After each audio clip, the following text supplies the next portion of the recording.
I want to return to our top story now, the situation at the UCLA. Our correspondent Martha Kellner on scene. Martha, we're hearing that tear gas or pepper spray being used in your vicinity. What's going on? Are you OK? Yeah, that's why I'm wearing this mask. Just a short while ago, I went up to the perimeter that you may be able to make out behind me, the perimeter which is guarding what is a tent encampment in the middle of the UCLA campus.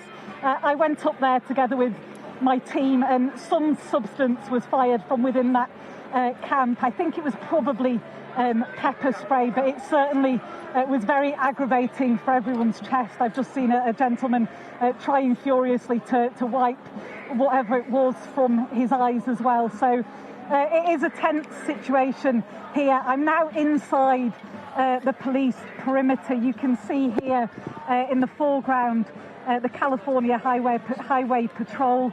They're California's equivalent of state troopers. And just beyond them, lines of Los Angeles Police Department officers.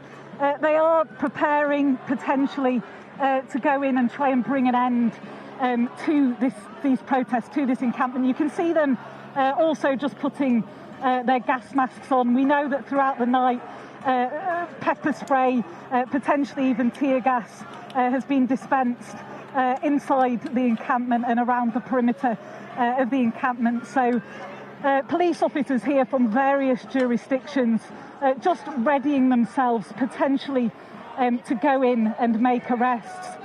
All of this began, these violent skirmishes inside the UCLA campus, began around 11 p.m. local time. It took police about 2.5 hours to arrive here on the scene. Some local people questioning why it took them so long, given what we've seen on social media, the videos of the violence breaking out here between the pro-Palestinian protesters and counter-protesters. So, as I say, the potential here for more violence, certainly there are people from both sides still in the vicinity of the area.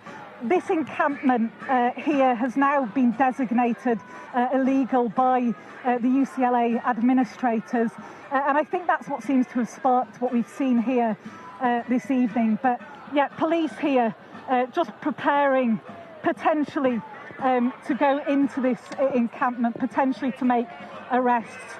And you'd expect, if they get word of more violence from within that encampment, that they may hasten their actions. That you have obviously received pepper spray, tear gas to some degree. Please do say if it's a struggle to carry on, and we will leave you there. But just aware, as that camera's been panning round, we saw that other press photographer, water being poured into their eyes. One assumes to try and deal with the impact of that spray, whatever it was. As you described behind you, officers also wearing very similar gas masks to the one that you are. Just remind us what's just happened in the last couple of minutes for any viewers who are just joining us here on Sky News. Yeah, I'm wearing this gas mask I was just explaining because we came behind the police perimeter as press are allowed to do so. We approached the tent encampment.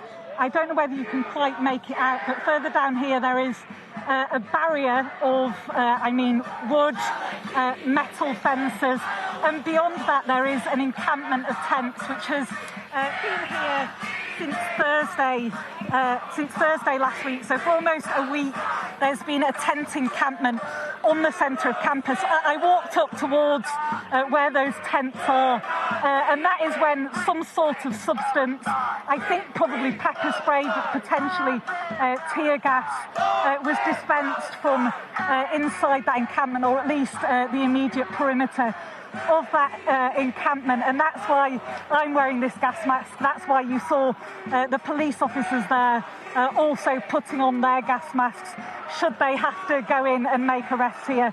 You can also hear some students. These are pro-Palestine protesters, and I say students, we do believe that there are at least some people from the wider community supporting Palestine here. So it's not just students, but you can hear them there. I don't know whether you can make it out, but they're chanting Free Palestine.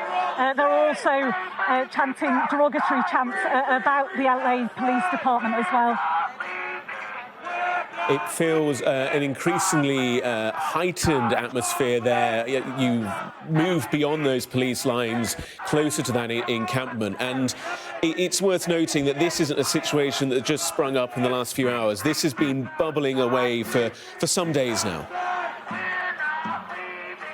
Yeah, it has. In fact, I was here the day that this encampment sprung up on the main lawn at UCLA. I was there on Thursday, and I saw the potential then that this had to become a more volatile situation, because there is a significant number of counter-protesters who have been here throughout the last few days. I saw on Thursday one Jewish student having an incredibly heated debate with a woman who identified herself as a Palestinian professor. They were having a heated debate about a conflict that's taking place more than 7,000 miles away. But that mayhem in the Middle East certainly rippling in America's West.